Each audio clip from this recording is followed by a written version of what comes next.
पाठ 9 एकता का चमत्कार। बच्चों आज हम एकता का चमत्कार के बारे में पढ़ेंगे। एकता में बड़ी शक्ति होती है।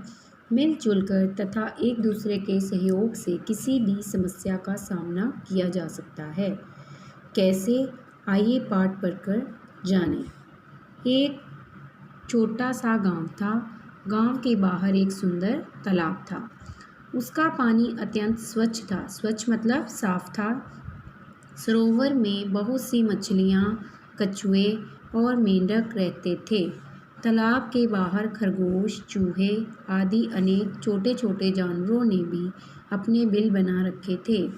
सरोवर के आसपास बहुत ही हरी भरी घास थी। साथ ही सुगंधित पुष्पों और पत्रों से लदे पौधे थे। पत्रों मतलब पत्ते। कुल मिलाकर वहाँ का वातावरण इतना मनमोहक था कि कोई भी जानवर देखता तो वहीं रहने को मचल उठता। वह स्थान केवल देखने में ही सुंदर नहीं था, वहाँ के सभी जानवरों में परस्पर मेल जोल भी बहुत था। आपस में मिलकर खेलते कूदते और आनंद मनाते, एक दूसरे की मदद और दुख संकट में सहायक होते। प्रत्येक पर्व और त्यौहार मिलकर मनाया करते थे। पिछली बार दिवाली के मौके पर सब छोटे छोटे जानवर सुबह ही जमा हो गए थे। वे अपनी योग्यता के अनुसार सफाई के काम में जुट गए थे। जुट गए मतलब सफाई के काम में लगना। मछलियों और कछुओं को तालाब से काई निकालने का काम सौंपा गया था, तो चूहों को सूखी हुई बेकार घास को कुतरने का। खरगोश मैदान साफ करने में लगे हुए थे, तो गिलहरियाँ पेड़ों से फालतू पत्ते झाड़ रही थी।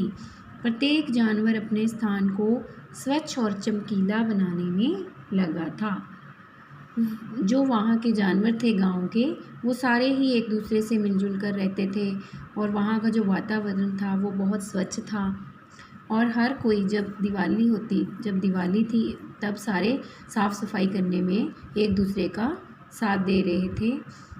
तो इस तरह जो सारे जानवर थे वो मिलजुल कर रहते थे। सभी जानवर अपने अपने काम में व्यस्त थे। तभी एक मोटी सी बिल्ली घूमती घूमती उधर आ निकली। जैसे ही उसकी नज़र साफ सुथरे एवं मोटे तगड़े चूहों पर पड़ी तो उसके मुंह में पानी भर आया। तो जब सभी जानवर अपने अपने काम में व्यस्त थे, तब एक मोटी सी बिल्ली घूमती हुई वहाँ पे आ गई। जैसे ही उसकी नज़र साफ सुथरे मोटे तगड़े चूहों पर पड़ी तो उसके मुंह में पानी भर आया कि वो सोचने लगी कि काश मैं इनको खा जाऊं। सोचने लगी आज दिवाली का दिन है, यदि कुछ चूहे पकड़ में आ जाएं तो मज़ा आ जाए। तो वो सोचने लगी कि यदि मैं कुछ चूहों को पकड़ कर खा जाऊं तो मज़ा ही आ जाए। ये बात मन में आते ही बिल्ली उपाय सोचने लगी।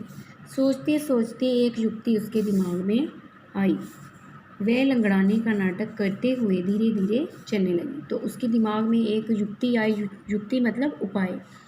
तो उसने क्या किया, अपना दिमाग लड़ाया और वो लंगड़ाने का नाटक करते हुए धीरे धीरे चलने लगी।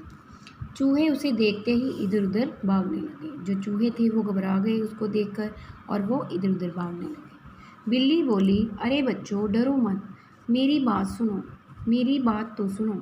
तो बिल्ली ने कहा कि तुम लोग डरो मत, मेरी बात सुनो, मैं तुम्हारे हित के लिए ही यहाँ आई हूँ। मैं लंगड़ी हूँ, इसलिए दौड़कर तुम्हें पकड़ ही नहीं सकती। तो उसने कहा कि मैं लंगड़ी हूँ, मैं तुम्हें दौड़कर नहीं पकड़ सकती। बिल्ली की मरी मरी आवाज़ सुनकर चूहों को भरोसा हो गया। भरोसा मतलब उस पर विश्वास हो गया कि बिल्ली उन्हें नहीं पकड़ सकती। वह ठहर कर बिल्ली की बात सुनने लगे।